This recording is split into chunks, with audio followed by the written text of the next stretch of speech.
Hola y bienvenidos a una nueva sesión del Seminario Internacional sobre Filosofía y Pensamiento Judío que organizan la Red Internacional de Pensamiento Judío, el Grupo de Investigación, Historia y Ontología del Presente de la Complutense, de la Universidad Complutense de Madrid, el Departamento de Filosofía y Sociedad de esta misma universidad, en colaboración con el Instituto Universitario de Ciencias de las Religiones y el Centro Sefarat Israel. La de hoy es la última sesión de esta segunda edición del seminario, que corresponde al curso 21-22. Y pues para esta sesión de clausura, ¿no?, de esta segunda edición del seminario contamos con la presencia del profesor Daniel Chernilo, a quien presento muy brevemente. Daniel es sociólogo por la Universidad de Chile y doctor en sociología por la Universidad de Warwick. Actualmente es profesor titular de Sociología en la Escuela de Gobierno de la Universidad Adolfo Ibáñez, en Santiago de Chile, y profesor visitante del Pensamiento Social y Político de la Universidad de Loughborough, en Reino Unido. Sus principales temas de investigación son el nacionalismo, el cosmopolitismo y la historia del pensamiento social y político. Es autor de 6 libros y más de 60 artículos, varios de los cuales han sido publicados en diversos idiomas, en español, en inglés, en alemán, en italiano o en portugués. Sus libros más recientes son Debating Humanity, Towards a Philosophical Sociology, en Cambridge University Press, 2017, y muy recientemente Sociología Filosófica, ensayos sobre normatividad social, publicado en LOM, como digo, en 2021. El título de su conferencia en el día de hoy, como saben, es Los judíos mataron a Moisés, Sigmund Freud, identidad judía y antisemitismo. Con esto, Daniel, además de agradecerte, por supuesto, tu participación en el seminario, que es una gran oportunidad poder escucharte, pues te doy la palabra, con mucho gusto. Bueno, muchas gracias. Creo que Roberto tiene un archivo que les va a compartir.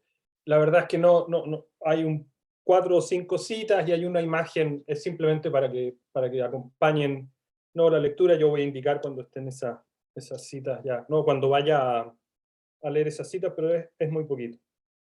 Solo antes de empezar, ya un poco por la presentación de Roberto, las canas y las arrugas, no soy un académico que esté empezando su trayectoria, pero sí es la primera vez que voy a hablar sobre Freud, es la primera vez que voy a hablar académica y no políticamente sobre judaísmo y antisemitismo, así que estoy genuinamente muy nervioso con lo que va a pasar, así que veremos. Así que bueno, voy a leer y ya veremos cómo conversamos después. En 1914, Sigmund Freud publicó de forma anónima un ensayo sobre la escultura de Moisés de Miguel Ángel. Aquella magnífica obra había sido encargada al artista por el Papa Julio II en la primera parte del siglo XVI y puede aún ser vista en la Basílica de San Pietro en Roma. La imagen que está en el archivo es la imagen de la escultura, ¿no? Freud se declara totalmente embelesado por la escultura, desde que la visitó por primera vez en 1901, y cuenta haber pasado semanas observándola durante múltiples visitas a Roma a lo largo de varios años.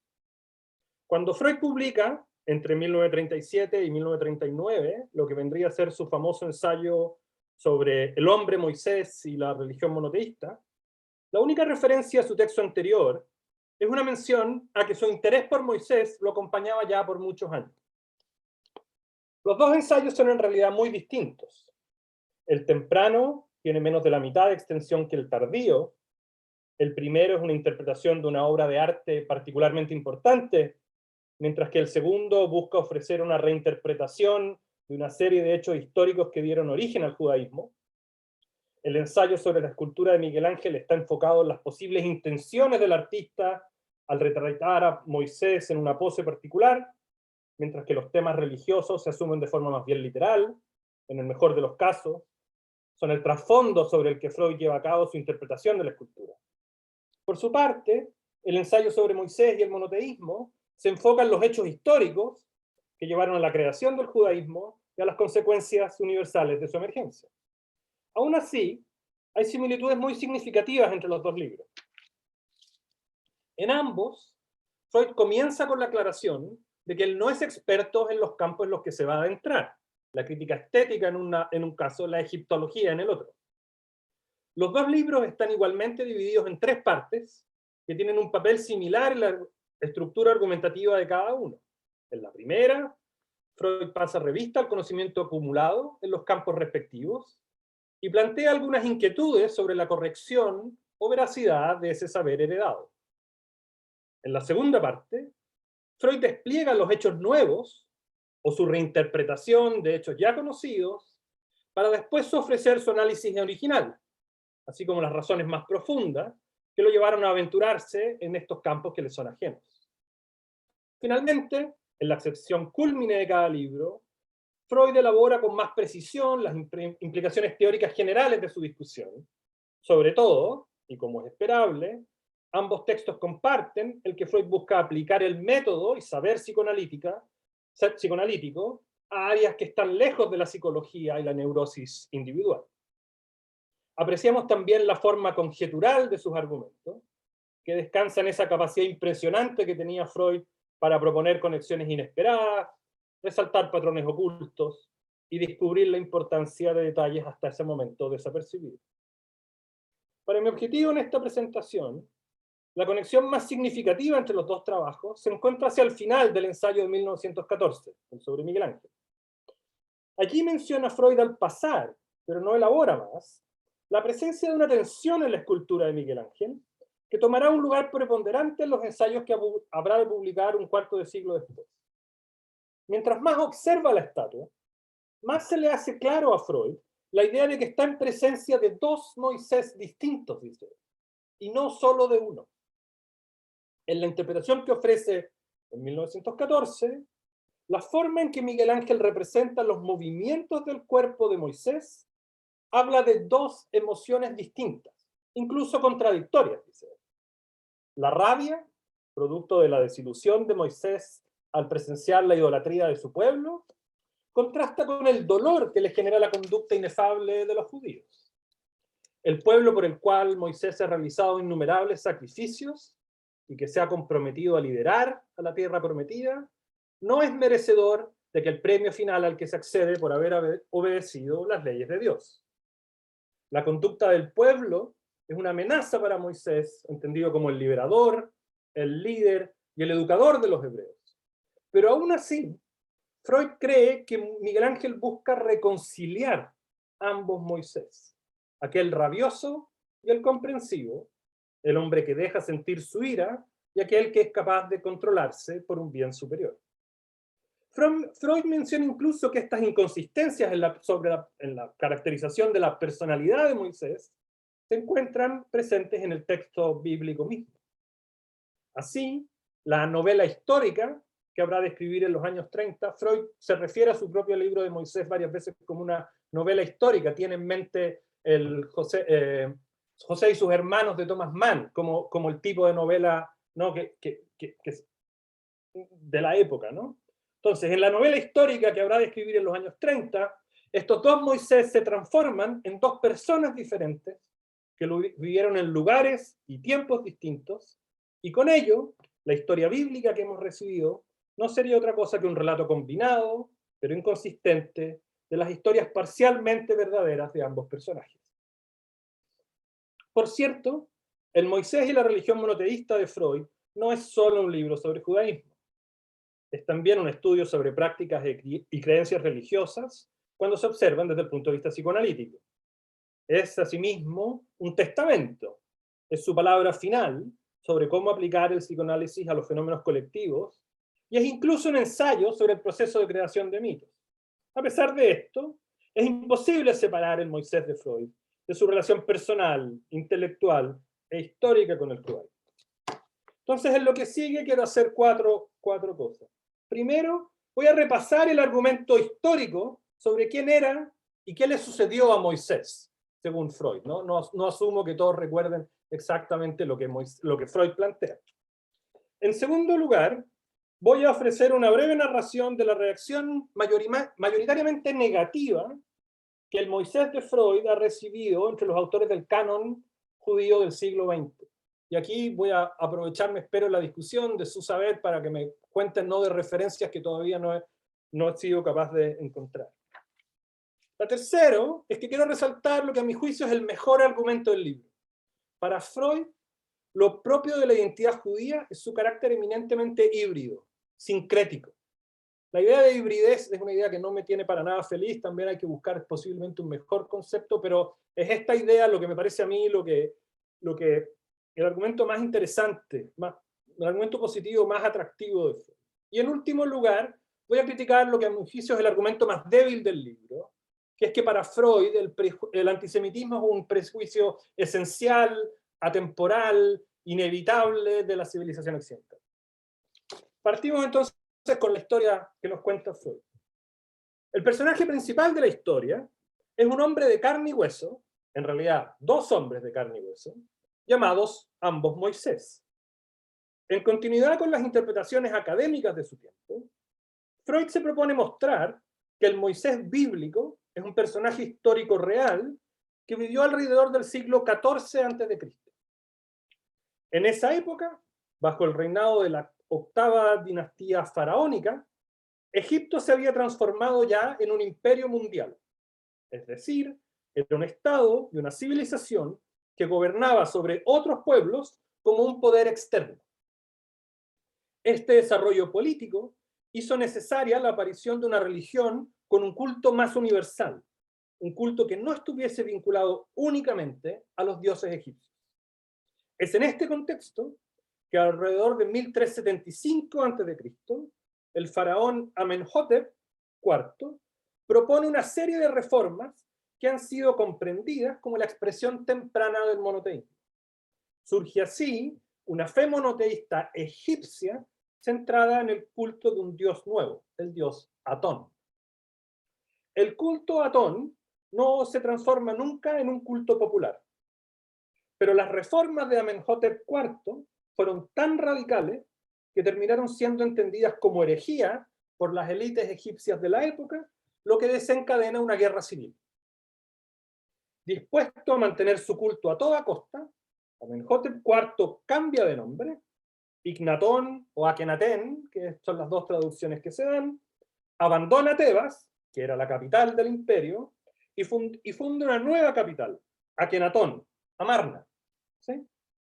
A pesar de todo esto, el experimento monoteísta de Akenatón tiene muy corta duración. El culto egipcio anterior, el que hemos entendido como politeísta, renace con su muerte, y no solo eso, sino que se hace desaparecer todo rastro de esta herejía. La evidencia arqueológica sobre la existencia de Akenatón se mantiene oculta hasta mediados del siglo XIX, ¿no? Cuando la nueva antropología británica y alemana empiezan a reconocer este periodo de la historia egipcia. Y ese es el universo intelectual en el que se mueve Freud. Su intuición es que, producto de esta nueva evidencia egiptológica y arqueológica, ahora es posible finalmente resolver el gran misterio de quién es realmente el hombre Moisés. De acuerdo con Freud, entonces, Moisés es un seguidor egipcio de Akenatón que, una vez muerto el faraón, no está dispuesto a renunciar al culto monoteísta. Freud sugiere que Moisés es muy probable un miembro de la élite, un sacerdote, que decide continuar con su religión a través de su relación con un pueblo nuevo. Freud no es el primero en afirmar que Moisés es egipcio, solo toma, creo que, de la tesis de Selig. Pero la pregunta verdaderamente importante para él es de dónde viene entonces la construcción mítica de que Moisés era judío.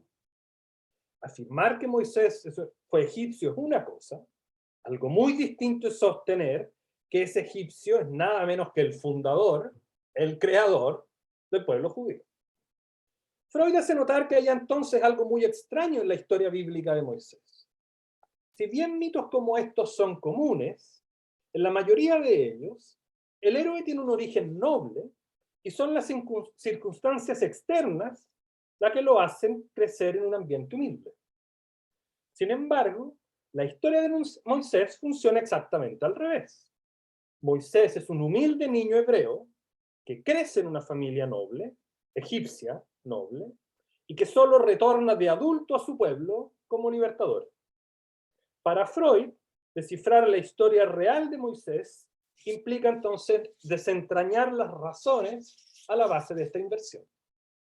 La primera pista para ello la encuentra Freud en el hecho de que Akenatón hubo transformado el politeísmo egipcio ya en un proto-monoteísmo.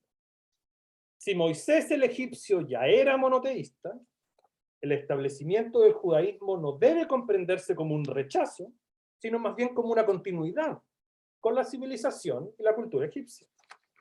Freud sostiene que las similitudes entre ambos cultos son muy profundas como para aceptar la idea de que se trata de meras coincidencias. Judaísmo, ¿no?, y el culto egipcio comparten la creencia en la existencia de un Dios único. Ambos niegan la existencia de cualquier forma de vida en el más allá, y sobre todo comparten la práctica egipcia de la circuncisión. Es esta continuidad, para Freud, la primera razón que le permite afirmar que Moisés era un egipcio y que es él quien crea la religión judía. El siguiente desafío dice relación con cómo interpretar la presencia de Moisés en la historia del Éxodo que se narra en el Antiguo Testamento. Según Freud, los hechos que allí se relatan deben haber tenido lugar entre 1350 y 1215 a.C. Y esas fechas son relativamente consistentes con el establecimiento de los primeros poblados judíos más permanentes en Canaán, a contar del año 1000 a.C. Esta es además la ventana de tiempo en que tiene lugar el encuentro fundamental entre dos tribus distintas. La primera, aquella que venía con Moisés desde Egipto. La segunda, un pueblo madianita, seguidores del dios Yahvé y provenientes de la parte occidental de la península arábica. Siempre de acuerdo con Freud, el establecimiento definitivo del pueblo judío tiene lugar en el encuentro de ambas tribus. El descubrimiento clave aquí es que el líder de esta tribu madianita lleva también por nombre Moisés. Pero esto se trata, dice Freud, solo de una coincidencia. Finalmente la raíz del nombre Moisés es relativamente común y ambos Moisés, esto es lo más importante para Freud, no tienen conexión alguna. Y aquí voy a leer brevemente, ¿no?, la primera cita que está en el archivo que les compartió Roberto. Esto está tomado de Freud, por supuesto. No podemos negar la impresión de que este Moisés de Cades y Madián es alguien completamente diferente del magnífico egipcio inferido por nosotros, que reveló al pueblo una religión en la cual se condenaba con la máxima severidad toda magia y toda hechicería. Uno está justificado para separar a ambas personas y para suponer que el Moisés egipcio nunca estuvo en Cades, ni oyó nunca el nombre Yahvé, y que el Moisés medianita nunca había pisado Egipto, y no sabía nada de Atón. Con el fin de fusionar ambas personas, sobre la tradición o la formación de leyendas, recayó la tarea de llevar al Moisés egipcio hasta Madián. A pesar de que estamos en presencia de dos hombres distintos, la historia bíblica los combinó de tal forma que se crea el mito de Moisés del Antiguo Testamento. Pero este evento sincrético tiene aún una consecuencia adicional. Él conduce a la reaparición de un evento traumático que había permanecido reprimido por siglos entre los hebreos provenientes de Egipto. Estos hebreos hicieron algo que no tiene perdón alguno. Cometieron un crimen tan terrible que ningún pueblo puede recordarlo libremente ni hablar sobre él. A pesar de haber confiado en Moisés para liderar su salida de Egipto, los hebreos fueron incapaces de ajustarse a los estándares éticos elevados que exigía este monoteísmo. Y aquí viene la segunda cita de Freud que ustedes tienen. El pueblo judío de Moisés era tan incapaz como los egipcios de la 18ª dinastía para soportar una religión tan espiritualizada, para hallar en los ofrecimientos de esta una satisfacción a sus necesidades. En ambos casos sucedió lo mismo. Los tutelados y desposeídos se sublevaron y se desembarazaron de la carga de la religión que se les había impuesto. Pero mientras los dóciles egipcios esperaron que el destino hubo eliminado la persona sagrada del faraón, los indómitos semitas tomaron el destino en sus manos y quitaron de en medio al tirano. En su vagar sin rumbo por décadas, los judíos se rebelan contra Moisés, lo asesinan y después, en una mezcla de culpa, vergüenza y represión, encuentran una forma de borrar todo rastro de tal asesinato. Pero frente a una tragedia de esta envergadura, el arrepentimiento, piensa Freud, es inevitable, por lo que mientras más se niega el crimen, más energía se invierte en ensalzar la muerte del héroe. A tanto llegó el fanatismo y la culpa, que finalmente Moisés es transformado en judío. Es solo el encuentro de ambas tribus, y en especial la aparición de este segundo Moisés madianita, lo que pone fin al periodo de latencia, ese es el término de Freud, cuando el crimen ha sido olvidado y se inicia el doloroso proceso del retorno de lo reprimido. Así entonces explica Freud la fusión de estas distintas historias, dioses y mitos que finalmente dan vida al pueblo judío. Aquí hay la otra cita, la tercera cita de Freud que ustedes tienen. Por la crónica ya vista, redactada hacia el año 1000 a.C., pero seguramente basada en documentos anteriores, hemos sabido que la unificación y la fundación religiosa en Cádiz fueron todavía acompañadas por un compromiso cuyos dos componentes todavía cabe distinguir bien. A uno de los socios solo le importaba negar el carácter novedoso y foráneo del dios Yahvé y aumentar sus pretensiones a la sumisión del pueblo. El otro no quería abandonar los caros recuerdos de la liberación de Egipto y de la grandiosa figura del caudillo Moisés. Y también logró un lugar para el hecho tanto como para el hombre, Moisés, en la nueva versión de la prehistoria judía. Conservar al menos el signo externo de la religión de Moisés, la circuncisión, e imponer quizás ciertas restricciones del empleo del nuevo nombre de Dios. Freud ha resuelto entonces el misterio de la inversión de la historia de Moisés.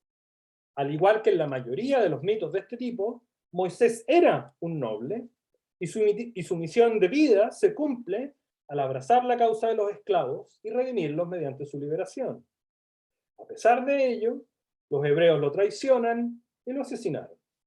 Como forma de redimirse frente a un crimen tan terrible, se reprime el carácter extranjero de Freud y se lo hace uno de ellos. Dejemos hasta aquí entonces el argumento de Freud sobre Moisés. Y hablemos un poco de la recepción del libro. Freud escribe este Moisés cuando tiene más de 70 años y llevaba más de una década viviendo con el diagnóstico de cáncer.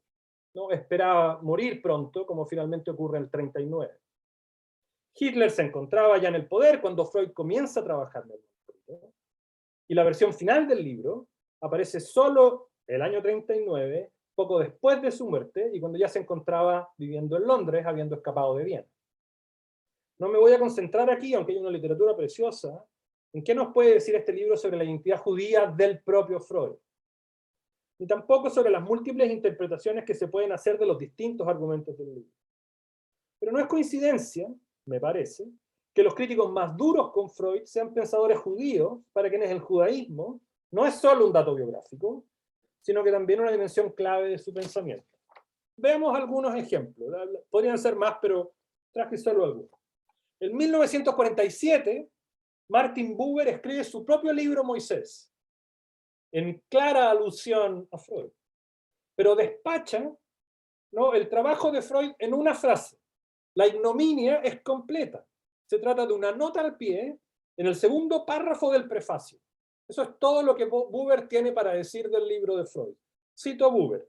Es muy lamentable que un intelectual de tanta importancia en su campo como Sigmund Freud se permita publicar un trabajo tan poco científico, basado en hipótesis sin fundamento, como es su Moisés y la religión monoteísta. Fin de la cita y fin de lo que Buber tiene para decir sobre Freud. En 1958, Leo Strauss dicta una conferencia sobre el Moisés de Freud y encuentra también que hay muy poco para destacar en el libro. Strauss acepta, con reticencia, que Freud es un buen judío, incluso a pesar de ser un judío laico, porque con todo, Freud, cito, sabe que es judío, que pertenece al pueblo judío, pero el origen de su problema está en el hecho de que él no puede creer aquello que creían en sus antepasados, ¿no? Una cita muy straussiana, ¿no? Que refleja muy el espíritu de Freud, de Strauss. Para Strauss, entonces, Freud está tan enamorado de su propio secularismo que ello le impide comprender adecuadamente qué es la religión y cuán importante es Moisés para los judíos. La acusación de Strauss es que Freud cae presa no solo de un ejercicio de autonegación, si Moisés no es judío, entonces los judíos no son más que una invención, sino incluso, por cierto, una forma de autoodio. Si los judíos asesinaron a Moisés, entonces bien se merecen el oprobio universal que reciben. Entre los años 70 y principios de los 80, Hans Blumenberg, ¿no?, que tiene su propia relación conflictiva biográfica con el judaísmo, escribió muy críticamente sobre el Moisés de Freud, pero decidió no publicar esa crítica en vida. Blumenberg lee el Moisés de Freud en conjunto con el Eichmann en Jerusalén de Arendt. Para Blumenberg, ambos trabajos están íntimamente vinculados porque hay algo especialmente impertinente y respetuoso en su publicación en momentos tan significativos de la vida judía.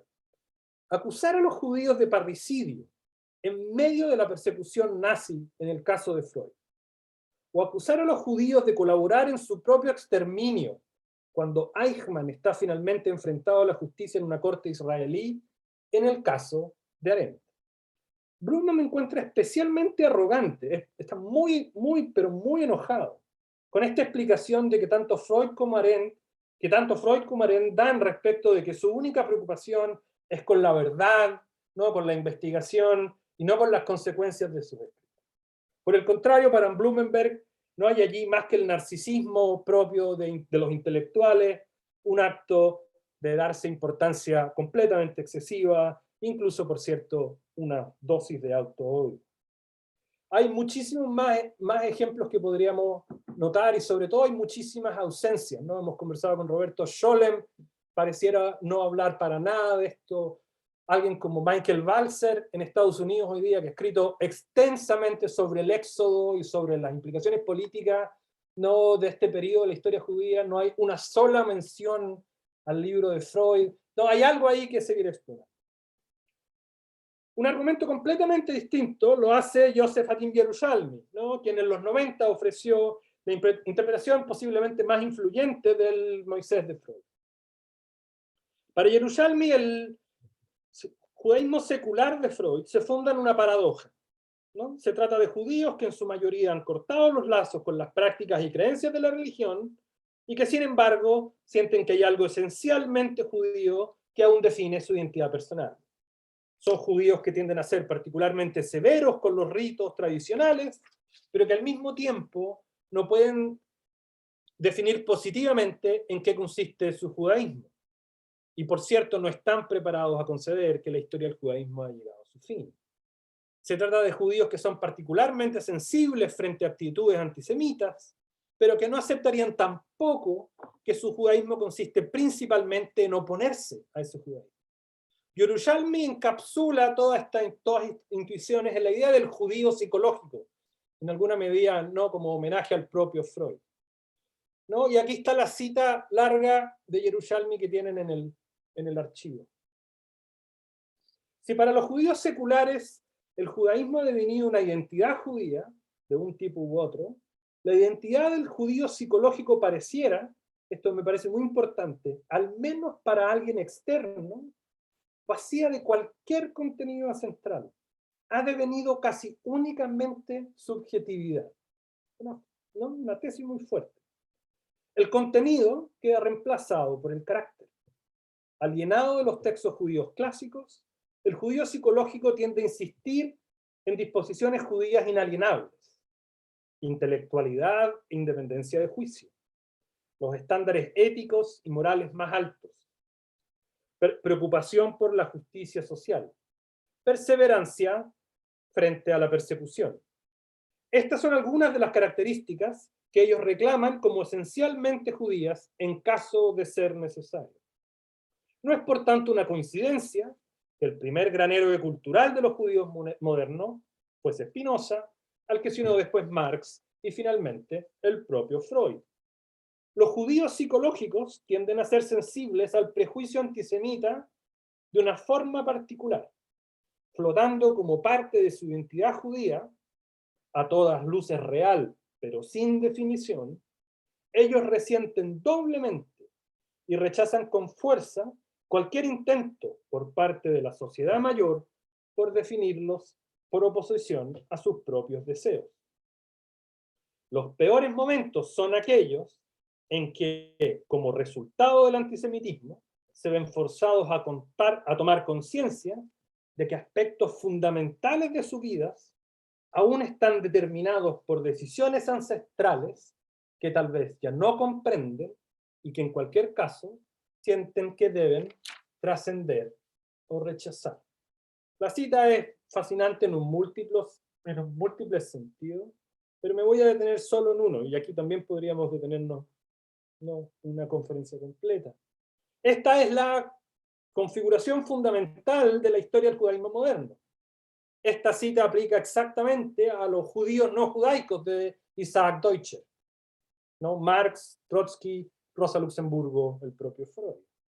Estos son los mismos judíos heterodoxos de la Europa central de los que habla Michel Lovy. Son los continuadores de los judíos revolucionarios a los que se refiere de Jonathan Israel. Son los judíos iconoclastas de los que habla Paul Ricoeur, y son los judíos sin Dios de los que habla Peter G. La pregunta entonces, y para eso vamos a volver un poco a Freud, es ¿qué es la identidad judía y qué rol juega en ella el antisemitismo? La fría recepción que, como vimos, los intelectuales judíos del siglo XX dieron al libro, me parece puede explicarse en el hecho de que al hacer de Moisés un egipcio, Moisés estaría rechazando la posibilidad de una vida judía autóctona, endógena, que se sostiene a sí misma.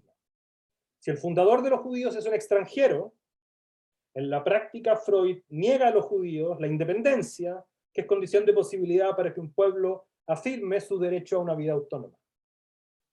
Si el fundador de los judíos es un egipcio, y si su principal contribución a la civilización no occidental, el monoteísmo, es también foránea, entonces la conclusión inevitable pareciera ser que los judíos son efectivamente un pueblo parasitario que vive de los avances y desarrollos de otros grupos humanos.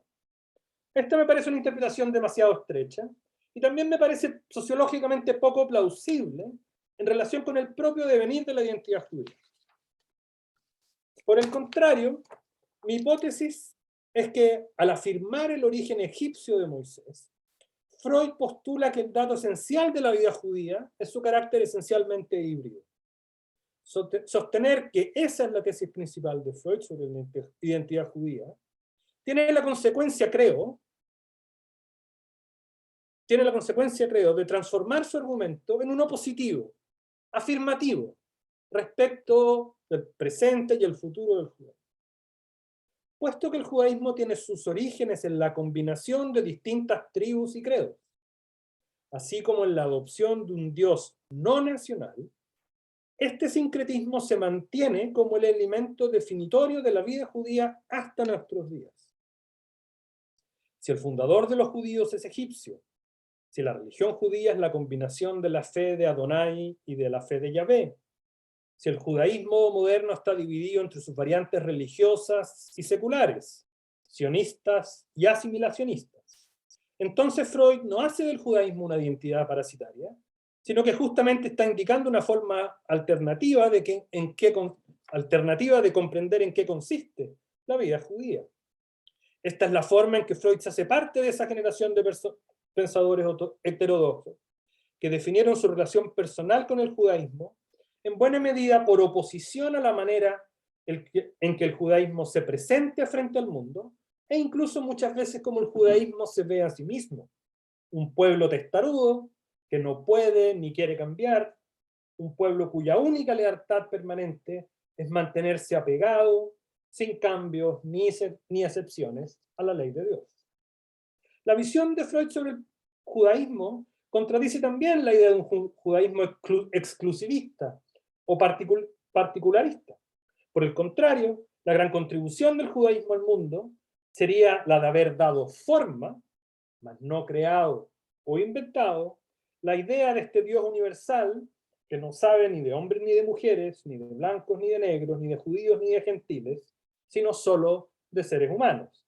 Esto es lo que Freud llama en el libro el progreso de la espiritualidad que el judaísmo ofrece como su gran contribución al mundo. Viviendo siempre en la diáspora, en medio de distintos pueblos, culturas y religiones, la única característica permanente del judaísmo es que no se está quieto, que no se mantiene nunca igual a sí mismo. Para Freud, entonces, el judaísmo es una forma de vida que consiste en reunir, agrupar una diversidad de tradiciones, prácticas e influencias. Para Isaac Deutscher, por ejemplo, este sincretismo es el valor principal del ser judío. Lo cito, creo que la cita está en el archivo. Quienes viven en las fronteras de varias civilizaciones comprenden con mayor claridad el gran movimiento y gran contradicción de la naturaleza y la sociedad. La definición del judío es tan exclusiva justamente porque la diáspora expuso al judío a tal cantidad enorme de presiones e influencias. Uno puede preguntarse retóricamente si hay algo más judío y más sincrético que el yiddish o el ladino. La afirmación de la identidad judía como fundamentalmente híbrida es, me parece, un mensaje muy importante de Freud a sus contemporáneos. Los judíos vamos a sobrevivir también estos tiempos aciagos, tanto como nuestros antepasados lo han hecho ya tantas veces, porque no hay una única cosa que nuestros perseguidores puedan arrebatarnos. No hay tal cosa como una característica judía esencial, única o distintiva, cuya destrucción señale el camino para la desaparición de la vida judía como un todo. Ni siquiera el exterminio físico sería suficiente, justamente porque cualquier elemento que se piense como esencialmente judío es ya una combinación de elementos judíos y no judíos. Estoy llegando al final, voy a cerrar con el argumento sobre el antisemitismo. Mi último argumento puede entenderse entonces como el opuesto del anterior. Del mismo modo en que su visión de la identidad judía me parece esencialmente dinámica, creo que Freud ofrece una tesis principalmente reactiva, negativa incluso, respecto a la inevitabilidad del antisemitismo en la cultura occidental. Por cierto, el auge del nazismo y el antisemitismo extremo son los problemas sociopolíticos centrales para Freud en su época. Pero su argumento respecto al antisemitismo es en realidad atemporal. Sostengo entonces que hay una dimensión esencialista sobre la preponderancia del antisemitismo como un elemento constitutivo, para decirlo en los términos de Freud, de la pulsión de muerte que sería propia del malestar en la cultura. Múltiples comentaristas del libro han observado la lógica algo torcida, perversa casi, con que Freud parece culpar a los judíos del odio del que son víctimas. Cito aquí, es la última cita que tienen ustedes, a Elisabeth Rudinescu, ¿no? la gran filósofa y psicoanalista francesa. Freud le ha cambiado el sentido a la principal queja antijudía, a saber, el rechazo de los judíos para aceptar que mataron a Dios. El pueblo judío, dice Freud, insiste en negar el asesinato de Dios y los cristianos nunca cesan de acusar a los judíos de ser deicidas, porque ellos están libres del pecado original desde que Cristo, como sustituto de Moisés, sacrificó su vida para redimirlo. Si la cristiandad es una religión del Hijo, que confiesa ese asesinato y lo redime, el judaísmo es aún la religión del Padre, que se niega a reconocer el asesinato de Dios. Y a los judíos se los persigue aún por la muerte del Hijo, de la que son inocentes. Freud concluye que es esta negación la que expone a los judíos al odio de los otros pueblos. Freud pareciera afirmar que el antisemitismo es tan inserto en la vida occidental que no nos queda más que resignarnos a su permanencia. La justificación de este enfoque ahistórico sobre las causas de los sentimientos antijudíos se construye a partir del hecho de que el parricidio es el crimen fundamental sobre el que se basa toda civilización, toda cultura y toda religión. El parricidio de la horda original, ese es el argumento de Freud en Tótem y Tabú, no es una representación simbólica, sino que es un hecho real. El asesinato del padre, piensa Freud, tuvo realmente lugar y no es una mera representación, es el momento en que la vida social toma lugar. El odio universal contra los judíos se explica entonces porque son ellos, antes que cualquier otro grupo humano, quienes han construido su identidad en el hecho de haber cometido, y peor aún negado, el crimen más tremendo. Puesto que durante su historia los judíos continuarán negando el parricidio de Moisés, sumado al rechazo y posterior traición a Jesús, todo ello hace inevitable que el antijudaísmo haya devenido en una característica definitoria de Occidente. La persecución universal de la que han sido víctimas es el precio que los judíos pagan por haber matado al padre. Y la negación del crimen, por cierto, solo acrecienta la falta. Los judíos son escurridizos, son poco confiables y están condenados a guardar entre sí ese secreto inconfesable. Esta es la estructura básica con que Freud explica la posición universalmente negativa que los judíos adquieren en distintos contextos. Para el Egipto antiguo, los judíos son idolatría y paganismo. Para los cristianos son apostasía y tosudez. Para los nacionalistas son el enemigo interno. Para los capitalistas son la encarnación del socialismo. Y para los socialistas la encarnación del capitalismo. La judeofobia cristiana de la Edad Media, el antisemitismo racista de la modernidad, y agregaría yo, evidentemente no es Freud, mucho del antisionismo actual, son por cierto todos diferentes en su retórica y en sus fundamentos. El primero está construido teológicamente, el segundo está inspirado en el discurso de la ciencia moderna, y el más reciente adopta una retórica antiimperialista, pero todos se asemejan y se refuerzan en su forma de hacer de los judíos un objeto universal de antipatía, el símbolo de todo aquello que está mal en el mundo. Para Freud, todos estos discursos serían en lo esencial el mismo.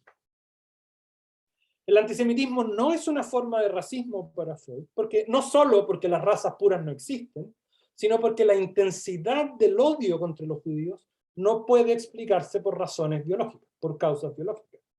Para Freud no tiene sentido entonces desarrollar un argumento científico sobre las causas y significado del antisemitismo moderno, porque justamente la porfía y ubicuidad del antisemitismo requiere ubicar sus causas en un nivel más profundo, definidos siempre mediante estos rasgos negativos: esclavos, herejes, testarudos, doble cara, parásitos, enemigos. Como ya dijimos, el odio contra los judíos sería la actualización transhistórica del instinto de muerte. Freud parece quedar atrapado en la conclusión de que la verdadera explicación del antisemitismo yace más allá de la historia. Así, la paradoja final de su argumento es que esta comprensión metafísica del antisemitismo es posible y en buena medida está construida a partir de su tesis de que lo más propio de la identidad judía es precisamente su historicidad. Su concepción de la creatividad y fluidez de la identidad judía híbrida o sincrética se compensa, para decirlo de alguna manera, con la universalidad del sentimiento antipatía que los judíos nunca dejan de generar. Les pido disculpas por la extensión de la charla y les agradezco muy sinceramente la atención.